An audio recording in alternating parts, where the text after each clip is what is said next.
what was bad for your life. This specially crafted tale was assembled with inspiration from last week's Articulators competition and promises to bring you a special message and hopefully some laughs. Please welcome Mr. Reid Manchester. We're going to FaceTime with my girlfriend, who I think would really enjoy this speech. Can you shove over a little bit, my friend? Yeah. Give the man some room. That's right.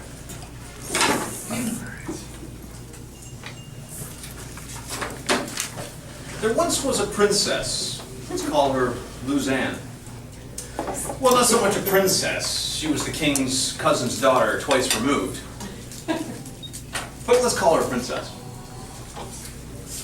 And she was the fairest girl in all the land. It was a small land, but there was a lot of inbreeding taking place in the land. But she was without a doubt the fairest of all the inbreds. Jeez. Oh my God. And everyone was jealous of her eyes as they shone like green emeralds held up to the sun. Her smile, oh, her smile, it could lighten even the heaviest of hearts.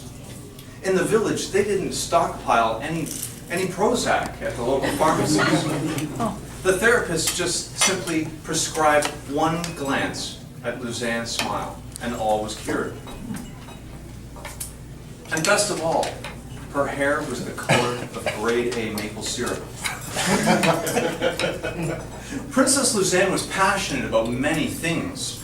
She loved to help people, and the village folk loved her for it. She was a loyal friend, and she loved furry little felines, much to the chagrin of her boyfriend, who we'll call Reid. But more than anything in the world, Suzanne, more than helping people, more than furry little felines, more than her boyfriend, she loved shoes!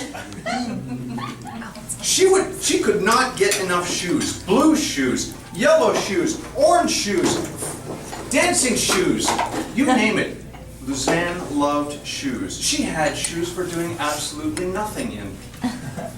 Every chance she got, she would go to the outlet mall and buy some shoes, because nothing made her happier than shoes.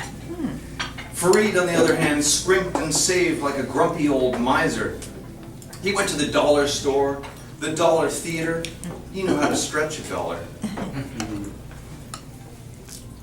And he worried a little too much.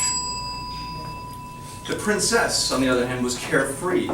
She didn't see the point in worrying about tomorrow. And sometimes the village folk asked her, "Princess Suzanne, I am but a lowly commoner, forgive my asking. But how can you afford so many shoes? How can you live so carefree?" And she answered simply, "Visa and MasterCard." Reid asked similar questions. "Princess, my darling, my love, you already have pumas in yellow, black, and orange. Do you really need more?" Luzanne, out of consideration for Reid, decided to obfuscate her purchases and buy them online and have the shoes delivered while he was out of town, allowing her ample time to conceal the evidence of the purchases. She tried to slow her shopping, but her love for shoes just grew and grew. Each night she dreamed of new styles, flats, stilettos, pumps, boots. She dreamed of trying on shoes, walking in shoes. She even looked into shoveling snow in boots lined with nifflewort, which is a small animal, delicious when fricasseed and served with fava beans and a fine Chianti. Well, it got to the point that the princess woke up each morning exhausted from a whole night of dreaming about shoe shopping. And one night, the responsible, yet awkward and unhygienic royal accountant, who we'll call Thomasina, approached Luzanne. Milady, the royal coffers are nearly empty. Perchance the princess should put an end to purchasing? Wow. "Nonsense, Thomasina, for I love shoes above all else." And the village people wondered, when will the madness end? The closets were filled with shoes. The spare rooms were filled with shoes. The garage was filled with shoes. By Frugaltopf season, even the hallways were filled with shoes too, all the way to the vaulted ceiling.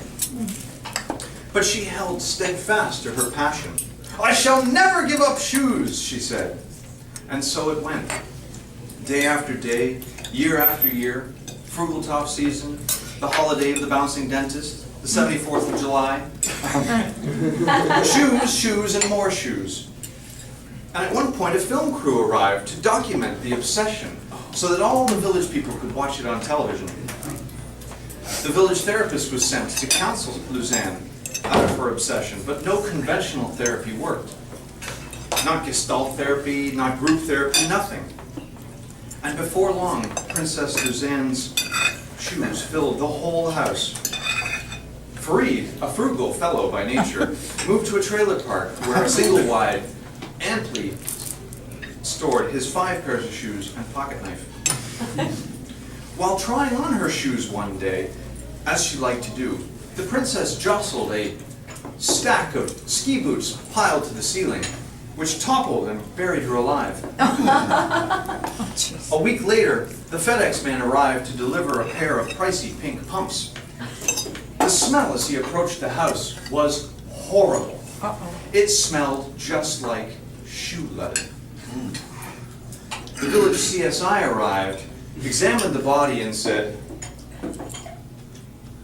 "It just goes to show you, you can die happy, but you can't take it with you."